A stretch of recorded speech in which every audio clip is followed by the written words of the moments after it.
자, 안녕하세요. 6번째 시간이자 마지막 시간이 될 확률이 매우 높은 원격 수업입니다. 아마 여러분들이 중간고사를 마칠 때쯤 되면은 거의 전면 등교를 하시게 될 거예요. 슬프죠? 그래서 아마 저도 원격 수업을 더 이상 만들지 않아도 되는 그런 상황이 올 것 같습니다. 좀 더 편하게 수업을 준비할 수 있을 것 같아요. 사실 이거 만드는데 상당히 고생을 많이 했습니다. 어쨌든 자, 우리가 저번 시간에 라틴 아메리카를 했고 그 전 시간에 이제 미국 혁명을 했잖아요. 그래서 우리가 미국이 건국되는 과정을 이제 공부를 했는데 오늘 이제 거기에서 이어서 합니다. 딱 시간으로 치면은 거기로부터 한 80년 정도 뒤의 일이에요. 그래서 이제 오늘 배울 내용은 어떤 과정으로 미국이 현재의 완전체의 모습을 가지게 되었는지, 그리고 그 과정에서 어떤 사건들이 있었는지 이런 것들을 공부하시게 될 겁니다. 그 다음에 이제 미국이 끝나고 나면은 짜투리로, 좀 짜투리라도 좀 불쌍한데 러시아를 잠깐 공부를 하고 마무리하도록 하겠습니다. 자, 일단 미국이 어떻게 성장해 나가는지 보겠습니다. 아까 전에도 말씀드렸듯이 독립 당시의 영토는 거의 동쪽에 치우쳐 있었죠. 근데 그 이후에 뭐 루이지애나를 나폴레옹으로부터 사들이고, 그 다음에 그 서쪽은 멕시코로부터 사실상 이제 협박을 해가지고 뺐거든요. 뭐 PPT에는 그냥 넘겨받았다, 뭐 사들였다 이래가지고 되게 뭔가 평화적으로 교환을 한 것처럼 보이지만 사실상 미국이 멕시코가 힘든 상황에서 좀 거의 사실상 빼앗았다 이렇게 보시면 돼요. 어쨌든 그런 식으로 사람들이 점점점 서쪽으로 이동을 하게 됩니다. 근데 처음에는 그렇게 사람들이 많이 이동을 하지는 않았겠죠. 왜냐면은 대부분의 어떤 인프라라든지 그런 것들이 동쪽에 있기 때문에 서쪽은 사실상 아무것도 없는 바닥에서 시작을 해야 되는 거잖아요. 그럼에도 불구하고 많은 사람들이 서쪽에 갔던 이유 뭐였냐면은 여기서 금광이 발견됐기 때문입니다. 그래서 우리가 흔히 골드러시라고 이야기를 하죠. 이 금광을 캐겠다고 너도 나도 막 서부로 가가지고 고생을 하기 시작하는 거죠. 그래서 우리가 이 시기를 보통 서부 개척 시대라고 하고, 이때 금 캐겠다고 막 몰려오는 사람들, 그리고 그거 빼앗겠다고 이제 강도짓하는 사람들, 또 그 강도짓하는 사람들을 잡기 위한 뭐 보안관들, 그래서 이런 사람들의 이야기를 다룬 게 서부 영화입니다. 그래서 요새는 여러분들이 아마 서부 영화 이러면은 많이 접하신 적이 별로 없을 거예요. 그나마 이제 최근 영화라고 할 수 있는 게 장고인데, 장고도 되게 여러분한테는 좀 오래된 영화죠. 그 다음에 그 밖에 옛날에 정말 많이 유행했을 때는 7, 80년대에는 뭐 요런 영화들, 저도 못 본 영화들입니다. 제 시대가 아니에요. 그 다음에 이런 모티브로 우리나라에서 만들었던 게 이제 소위 이제 놈놈놈이라고 부르는 영화. 요거는 보신 분들 계실지 모르겠네요. 되게 캐스팅이 초호합니다. 자, 근데 아마 여러분들 요거는 좀 와닿지 않을 텐데 요게 조금 더 여러분들한테 와닿지 않을까 싶습니다. 게임하는 친구들은 좀 아시죠? 하이눈이라고 하는 이제 스킨 종류인데, 하이눈이라는 말 자체가 아마 여러분들은 뭔지 몰랐을 거예요. 그냥 뭐 멋있으니까 사가지고 쓰는 거지 뭐 그 뜻까지 알게 뭐야, 그죠? 근데 하이눈이라는 거는 우리가 눈 하면은 우리가 영어 단어에서 애프터눈 할 때 그 눈입니다. 그래서 정오를 의미해요. 그러니까 해가 중천에 떴던 시기. 그래서 가장 해가 높이 떠 있는 시기다 그래서 하이눈이라고 표현을 하게 되고요. 요게 이제 이 당시에 결투 같은 거 되게 많이 하잖아요. 둘이 막 뒤로 걸어가다가 딱 돌아가가지고 권총 딱 뽑고 쏘는 거. 그런 결투를 하기에 가장 좋은 시간대다 그래서 하이라고 합니다. 자, 그리고 우리가 또 산업혁명할 때 공부했던 이 증기기관차, 이게 이제 미국에도 깔리기 시작합니다. 그래서 우리가 서부 영화를 보게 되면은 사실 빠지지 않는 장면 중에 하나가 뭐냐면은 바로 이 열차에 대한 모습이죠. 그래서 열차 강도들이 나오고 또 그 열차를 지키기 위한 보안관들이 등장하고, 그리고 꼭 저렇게 위험하게 생긴 나무 다리를 지나가는데 저 다리는 항상 무너져요. 영화에서 보면은. 근데 안 무너지는 꼴을 못 봤어. 그래서 저 다리만 보면은 되게 항상 쉽게 무너질 것만 같은 그런 느낌이 있습니다. 어쨌든 그래서 이런 식으로 서부 쪽을 계속해서 개척해 나가면서 미국이 성장을 하더라. 자, 그런데 사실 그 과정에선 아픔도 있었죠. 원래 그 지역에서 살고 있던 원주민들이 자신의 삶의 터전을 강제로 빼앗기고 또 강제로 다른 지역으로 이주를 당합니다. 그러니까 사실 미국이 나빴던 거죠. 자기들의 이득을 위해서 기존에 살고 있던 사람들 그냥 막 다 쫓아낸 거예요. 그래서 이때 인디언들이 강제 이주 당하면서 죽기도 되게 많이 죽었고 삶도 되게 팍팍해졌겠죠. 그래서 이러한 것들에 대해서 10년 전에 이제 미국 정부가 공식적으로 사과를 하게 됩니다. 그동안 펼쳤던 어떤 인디언에 대한 가혹한 폭력, 그 다음에 불리한 정책, 이런 것들. 그래서 공식적으로 사과하는 일도 있었다. 그래서 미국의 성장에는 사실 이런 인디언의 눈물이 이면에 있었던 거죠. 아, 나쁘다 미국.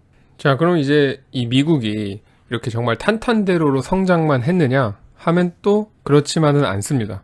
얘네도 나름 힘든 역사가 있어요. 자, 일단 지도를 보시죠. 자, 이 지도는 노예의 분포도를 이제 보여주는 지도인데, 보시면 알겠지만 남쪽 지역에는 상당히 이제 노예가 많은 데에 비해 북쪽에는 거의 노예가 없는 모습을 볼 수 있죠. 자, 이런 차이는 어디에서 기인하냐면은 경제 구조의 차이에서 옵니다. 자, 보시게 되면은 이제 보라색이 북부거든요. 북부는 인구도 많고, 그 다음에 섬유 제품, 그러니까 공장에서 나오는 거죠. 그 다음에 뭐 철, 석탄과 같은 지하 자원이 많이 생산되는 지역인데 반해 남쪽은 어떻습니까? 면화가 많이 생산되는, 그러니까 다시 말하면은 농장이 많은 곳이 남부예요. 교과서 그림으로도 나와 있죠. 남쪽은 이런 식으로 흑인 노예들을 고용하는 농장이 많았기 때문에 노예가 많았던 것이고, 북쪽 같은 경우에는 노예보다는 노동자들을 공장에 취직을 시켜서 섬유 제품을 생산하는 지역이었기 때문에 노예가 없었던 겁니다. 자, 여기서 이제 중요한 내용이 나오는데, 자, 요 표를 반드시 잘 기억을 하셔야 됩니다. 자, 이런 경제 구조의 차이 때문에 이 두 지역은 정치적으로도 매우 대립을 하게 돼요. 일단 북부부터 보겠습니다. 북부는 아까도 말씀드렸듯이 상공업이 중심입니다. 자, 왜냐면은 얘네들은 북쪽이기 때문에 기본적으로 남쪽보다 농사가 잘 되지 않습니다. 그러다 보니까 대농장이 나타나기는 좀 어렵죠. 대신에 지하 자원이 풍부했기 때문에 공장을 돌릴 수 있는 그런 조건이 더 잘 갖추어져 있었던 거예요. 자, 그런데 얘네들이 노예제를 왜 반대하느냐? 노예라는 거는 사실 상당히 비쌉니다. 왜냐면 내가 그 노예를 아예 소유를 하는 거기 때문에 내가 누군가에게 봉급을 지불하는 것보다 돈이 많이 들어요. 그래서 얘네들은 노예보다는 차라리 노동자들이 풍부한 세상을 원하는 겁니다. 그러니까 누군가가 노예제에 반대라 그러면은 와, 되게 인권의식이 높구나, 이렇게 판단하실 수 있는데, 물론 그런 사람들도 있어요. 있지만 여기서는 경제 구조의 차이로 인한 거로 보는 게 더 맞습니다. 그러니까 북부는 공장을 운영했기 때문에 노예제가 불리했다라고 보셔야 돼요. 자, 그러다 보니까 이들이 원하는 정치 체제는 연방주의입니다. 자, 요게 약간 연결이 안 될 수 있는데 옆에 거하고 같이 보시면 돼요. 이렇게 상공업 중심의 북부 같은 경우에는 무역을 할 때 당연히 다른 나라의 제품과 경쟁하는 데 있어서 강력한 정부가 자기들을 보호해 주기를 원합니다. 자, 저번 시간에 제가 연방주의가 뭐라고 했죠? 각각의 독립된 주가 있지만 이들을 하나로 묶어주는 강력한 정부가 있는 거를 우리가 연방제라고 했죠. 북부는 이렇게 강력한 정부가 자기들을 보호해 주기를 바라는 거예요. 그러니까 우리가 예전에 배웠던 중상주의 정책을 기억하시면 됩니다. 그래서 그때도 왕들이 상인들을 보호해 주는 여러 가지 정책을 통해서 상인들을 키워주잖아요. 이 북부 지역의 사람들도 그런 정부를 원했던 거예요. 반면에 남부 같은 경우에는 날씨가 따뜻하죠. 그래서 농장이 많습니다. 그리고 이 농장에서 주로 재배했던 거는 그 당시 영국이 면 산업이 매우 발달했기 때문에 거기다 이제 빨대를 꼽기 위해서 얘네들도 면을 엄청나게 생산을 했어요. 그러니까 원료를 이제 영국에다 갖다 팔려고. 그런데 이 면화 농장이라는 거는 노동력이 어마어마하게 많이 필요합니다. 그래서 얘네들은 노동자들을 이용하는 것보다는 차라리 노예를 처음에 사와가지고 이 노예들을 계속해서 부려먹는 게 조금 더 이득이었던 거예요. 그리고 얘네들은 기본적으로 연방제에 대해서는 반대입니다. 분권주의라고 써 있는데, 분권주의라는 거는 강력한 정부가 있기보다는 각각의 주들이 독립적인 성향을 더 강하게 갖는 것을 의미해요. 자, 왜냐하면 얘네들이 자유무역을 선호하기 때문인데 정부가 경제에 개입하는 것들을 얘네들 싫어했어요. 자, 왜냐하면 남부는 공장이 거의 없었거든요. 그래서 기본적으로 공산품을 북부로부터 사올 수밖에 없습니다. 이랬을 때 만약에 정부가 북부를 보호해준답시고 그 가격을 올려치거나 이래버리면은 남쪽 사람들은 그거를 사올 때 상당한 비용을 감수해야 되는 거예요. 그래서 얘네들은 정부가 경제에 개입하지 않게 하기 위해서 강력한 정부가 있는 것을 선호하지 않았던 거죠. 이 면화 같은 경우에도 자유무역을 통해서 더 대량으로 판매할 수 있을 거라고 생각을 한 거예요. 그래서 북부와 남부가 이런 식으로 정치적인 대립을 하게 된다라는 겁니다. 자, 요 내용은 상당히 중요한데 이거 공부하실 때에는 당연히 생 암기를 하시게 되면 무조건 헷갈립니다. 그러니까 논리적으로 접근을 하셔야 돼요. 자, 결국 이 노예제에 대한 입장 차이 때문에 남쪽과 북쪽이 더 격렬하게 대립을 하게 되는데 그 계기가 뭐였느냐? 자, 이 미국이 서쪽으로 영토를 확장하는 과정에서 이 새롭게 이제 미국의 영토에 편입되었던 요 지역에서 연방에 가입하겠다고 한 거예요. 뭐 가입을 해야겠죠. 근데 이 연방에 가입을 할 때 북부에서는 당연히 뭐라고 하냐면은 쟤네들은 노예제에 반대하는 자유주로서 편입이 돼야 된다 이렇게 주장을 하는 거고, 남쪽에서는 무슨 소리냐, 쟤네들 노예제에 찬성하는 주들이 돼야 된다 이렇게 이야기했다라는 거예요. 자, 이게 무슨 의미냐면은 지금 미국이 여러 주들의 연합이잖아요. 그래서 어떤 중요한 결정을 내릴 때에는 각 주의 대표들이 모여가지고 의회에서 토론을 해서 결정을 해요. 그 나중에 표결까지 가겠죠. 그 얘기는 당연히 같은 편인 주가 많으면 많을수록 유리해진다는 얘기죠. 자, 근데 중간 지역에 있는 주들이 가입하기 전까지 미국은 주의 개수가 거의 동일했어요. 일부러 그렇게 맞춘 겁니다. 너무 한쪽으로 확 치우쳐지지 않게 하기 위해서. 그런데 지금 새롭게 주들이 가입을 하잖아요. 그럼 당연히 북부는 자기들하고 비슷한 정치적 색깔을 가진 주로 만들기를 원할 거고, 남쪽 역시 노예제에 찬성하는 주로 만들어서 나중에 자기들하고 같은 편이 되기를 바라는 거예요. 자, 그런데 이때 이제 중요한 대통령 선거를 하게 됩니다. 그리고 이때 당선된 사람이 바로 그 유명한 에이브라임 링컨이에요. 이 링컨이 당선이 됐기 때문에 당연히 이제 북쪽에서는 앞으로 노예제가 폐지될 수 있는 기반이 갖춰졌다라고 보게 됩니다. 자, 근데 남부에서 어떤 반응을 보이게 되냐면은, 아니, 우리는 링컨을 찍은 적이 없다. 그런데 어떻게 링컨이 당선이 된 거냐? 이렇게 나온다는 거예요. 그러니까 물론 이제 남부에서 링컨을 안 뽑았어도 북부의 표만으로도 뽑힐 수 있는 상황이긴 했어요. 근데 어쨌든 남쪽에서는 억울하다는 거지. 우리는 전혀 링컨을 원하지 않는데 링컨이 대통령이 됐다라는 거는 대표성이 없다라고 생각을 하는 거예요. 그래서 결국 이 남부는 새롭게 대통령을 선출하게 됩니다. 그리고 자기들끼리 남부연합이라는 이름을 붙여요. 그러니까 당연히 이거는 북부나 링컨 입장에서는 어때요? 이거는 반란으로 보일 수밖에 없었다라는 거죠. 그리고 실제로 어떻게 됩니까? 이 남부와 북부가 전쟁을 하게 됩니다. 이걸 우리가 남북전쟁이라 그래요. 자, 그럼 이 남북전쟁의 양상을 한번 보도록 하겠습니다. 각자의 전력을 보게 되면은 북부는 일단 인구가 2,200만 명입니다. 그리고 공장의 90%가 북부에 있었어요. 그러니까 사실상 거의 대부분의 물건은 북쪽에서 생산을 하고 있었다 이렇게 보시면 됩니다. 반면에 남부 같은 경우에는 인구가 900만 명, 그러니까 거의 절반도 안 되죠. 근데 또 그 중에 350만 명가량이 노예예요. 그러니까 인구로 따졌을 때는 북부하고 상대가 되지 않습니다. 그리고 공업 생산력 역시 북부하고 게임이 안 되죠. 근데 초반에는 오히려 남부가 유리했어요. 왜냐면 남부에 되게 전투에 능한 그런 사령관들도 되게 많았고, 어떤 전투에 대한 동기부여 자체가 남부가 더 강했습니다.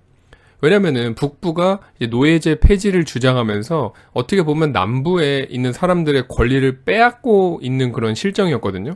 그래서 남부 사람들은 좀 당하고 있는 입장에서 똘똘 뭉쳐가지고 우리가 우리를 지켜내자 약간 이런 측면이 되게 강했어요. 그래서 이제 남부가 처음에는 싸움을 잘했는데 아무래도 북부가 인구도 훨씬 많고 그 다음에 싸우면 싸울수록 계속 소모전을 펼치게 되면은 결국에 자원이 풍부한 북부가 유리할 수밖에 없었다라는 거죠. 그래서 결국 전쟁이 지속될수록 점점점 북부한테 유리해지기 시작합니다. 자, 그리고 이 전쟁의 와중에 바로 노예 해방을 선언하게 됩니다. 물론 이제 노예 해방을 선언했다고 해서 바로 그때부터 노예가 사라진 건 아니고요. 실제 법안이 만들어지기까지는 2년 정도가 더 걸려요.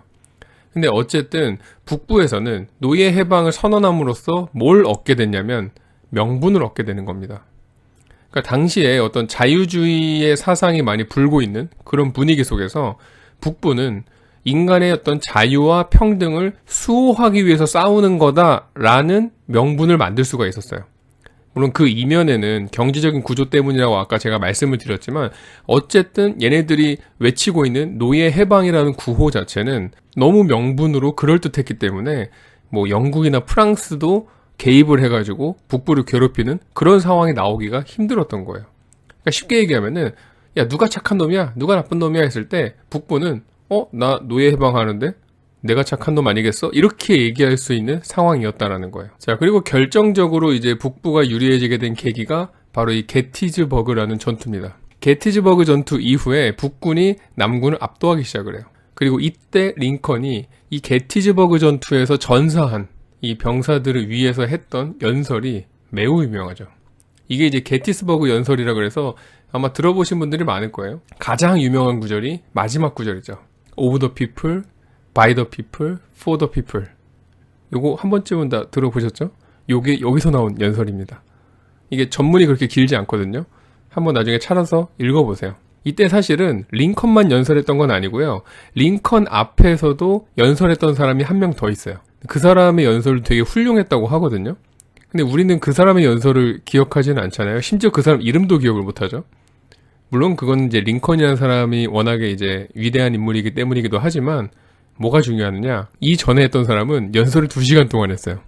엄청 오래 한 거죠. 그러니까 아무리 내용이 좋아도 2시간을 사람들이 집중해서 듣겠습니까? 근데 링컨은 그 사람 뒤에 딱 올라가서 5분 만에 끝냈어요. 당연히 사람들이 링컨의 연설을 훨씬 좋아했겠죠. 자, 물론 뭐 시간만 짧다고 그랬던 건 아니고 내용 자체가 훌륭해서 지금까지도 미국에서 가장 많이 인용되고 있는 연설이라고 합니다. 자, 어쨌든 이렇게 게티스버그 전투 이후에 북군이 남군을 압도하기 시작하고 결국 1865년에 이 남북 전쟁이 종료가 됩니다.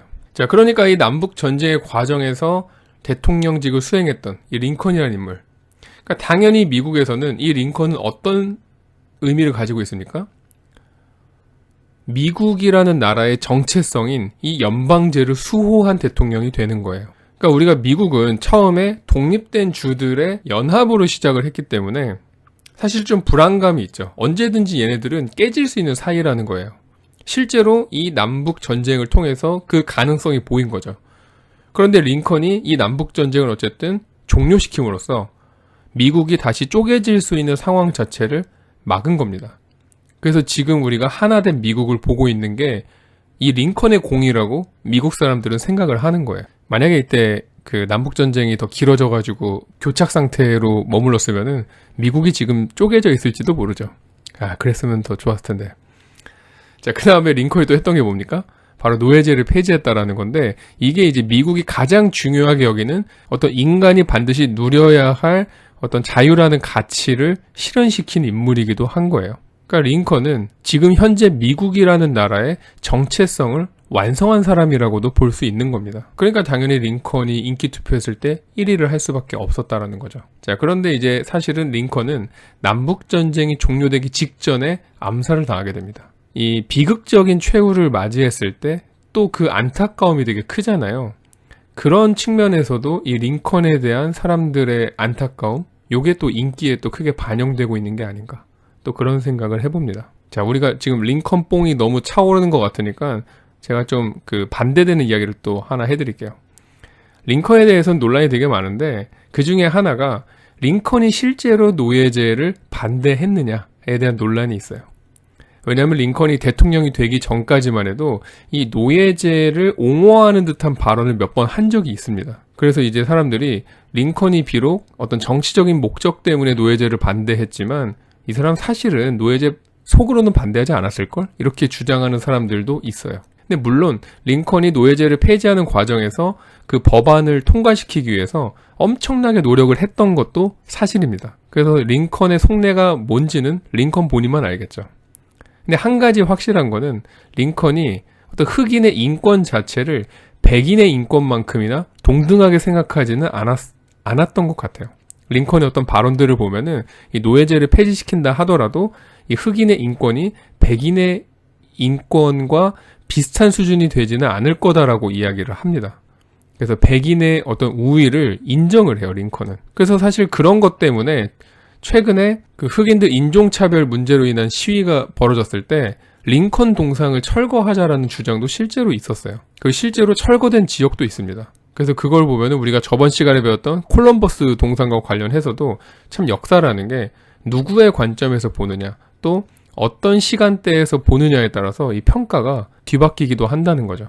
물론 링컨이 위대한 인물이라는 데에는 여전히 대다수가 동의를 하고 있습니다. 미국에서는. 근데 그런 관점도 있다라는 걸 소개시켜 드리는 거예요. 좀 링컨 뽕이 좀 가라앉죠. 자, 미국 역사상 아주 많은 피를 흘렸던 이 남북전쟁이 끝나고 나서 미국은 아주 탄탄대로로 발전을 하게 됩니다. 특히 이제 아까 전에 서쪽으로 뚫었던 철도를 동쪽까지도 확장을 하면서 이제 대륙 횡단 열차가 완공이 되고요. 그래서 당시 이제 이 개통을 축하하는 그런 사람들의 모습입니다.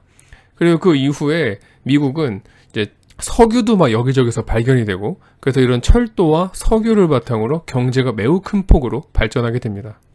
아주 축복받은 땅이죠. 지하자원 풍부하고 땅도 좋고, 그래서 현재의 초강대국 미국으로 성장을 하게 되는 겁니다. 자, 그럼 이번에 러시아로 가보도록 하겠습니다.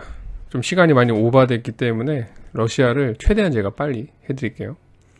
자, 일단 러시아는 우리가 저번에 배웠던 표트르 대제 이후에 엄청나게 발전을 합니다. 사실 제가 전에도 그런 말씀을 드렸는데, 유럽에서의 어떤 발전 속도는 서쪽이 빠르고요, 동쪽이 항상 늦어요. 그래서 그 늦은 나라 중에 대표적인 게 러시아거든요. 근데 이 표트르 대제 때 서유럽을 쫓아가는 여러 가지 정책을 펼치면서 러시아가 엄청나게 발전을 하고 영토도 어마어마하게 확대를 하게 됩니다. 자, 근데 러시아가 그 이후에 항상 탄탄대로였던 건 아니죠. 우리가 저번에 배웠던 대로 이 나폴레옹과의 전쟁을 통해서 엄청난 타격을 받습니다. 물론 이때 나폴레옹이 패배해가지고 돌아가긴 했지만, 당시 러시아가 방어 전쟁을 펼친 거기 때문에 우리가 이런 걸 뭐라고 하냐면은 막아도 막은 게 아니라고 이야기를 합니다. 러시아가 상당한 타격을 입게 돼요. 자, 거기다가 러시아는 여전히 농노제가 있었던 매우 후진적인 제도를 가지고 있는 나라였어요. 지금 뭐 프랑스라든지 뭐 이런 나라들은 혁명을 하면서 뭐 자유와 평등을 말하고 있는 상황에서 아직도 농노제가 존재한다는 것은 그만큼 경제 구조가 다른 나라보다 떨어진다는 걸 의미하는 겁니다. 자, 이런 상황에서 당연히 자유주의 열풍이 러시아에도 불었습니다.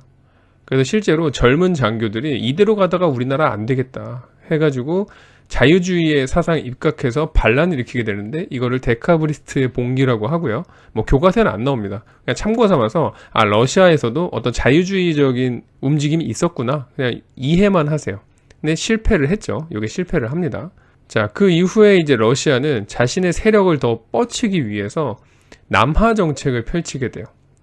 왜냐면 러시아의 가장 큰 문제가 뭐였냐면은, 이제 우리가 당시에는 강대국이 되기 위해서는 바다를 장악해야 됐어요.